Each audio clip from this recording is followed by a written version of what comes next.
you guys, this is my New Orleans story time. So I went to New Orleans for my birthday a few years ago.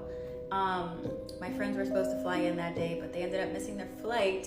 So I had a whole day to really just explore by myself. So I decided to do a few tours, and I ended up meeting a great group of people, but we ended up doing the one of the graveyard tours.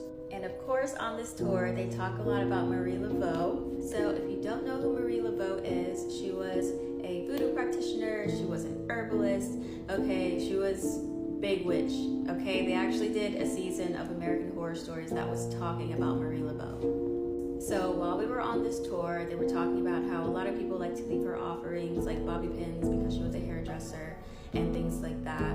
And I was like, oh, I don't have a bobby pin. But then I'm like, anyone that is crossed over, you can communicate with telepathically. So in my head, I'm just talking to Marie Laveau the whole time that we're on this tour and just kind of like showing gratitude to her, you know? And I kid you not, this was my first supernatural experience in New Orleans. Okay, so after that tour, I go back to my hotel room and I open my suitcase because I wanted to change my clothes. It was starting to get a little colder.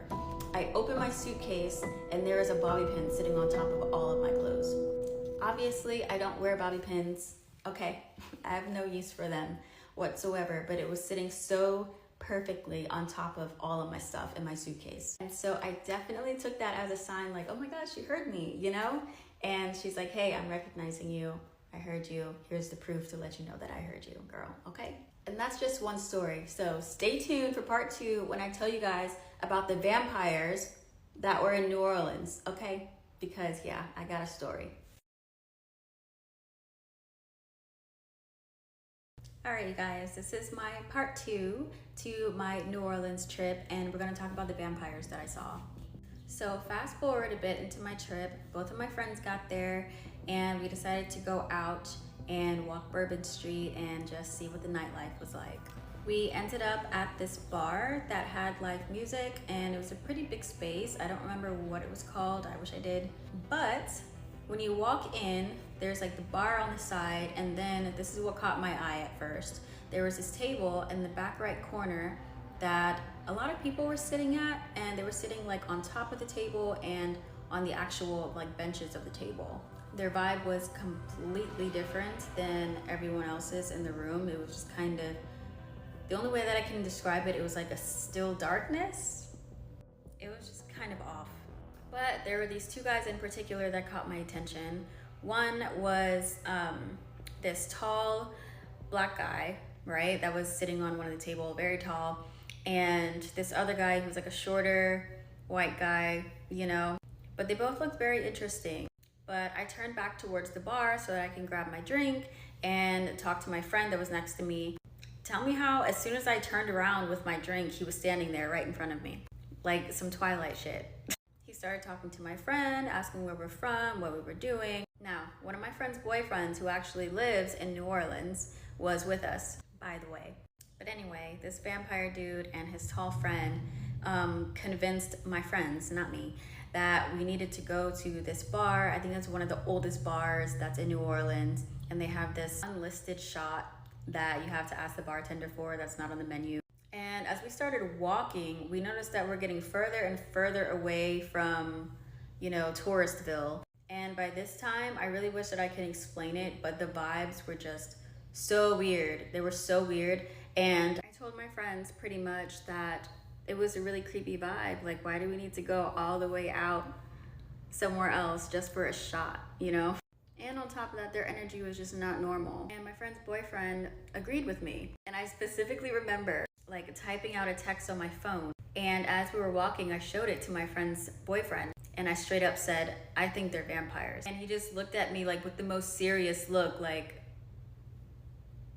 I don't know why he didn't say anything out loud. Like, I guess maybe he didn't want to seem like the crazy one.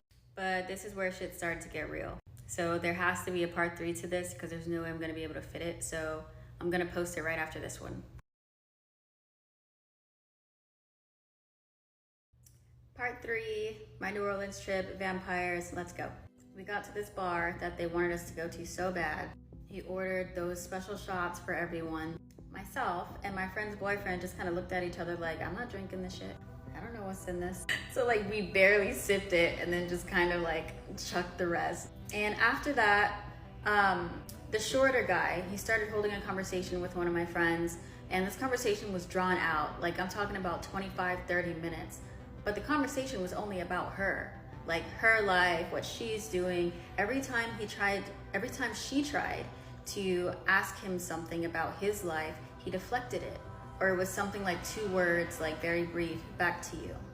Meanwhile, his tall friend didn't say anything to anyone the entire time. He was just sitting there off to the corner, like just there, blank-faced.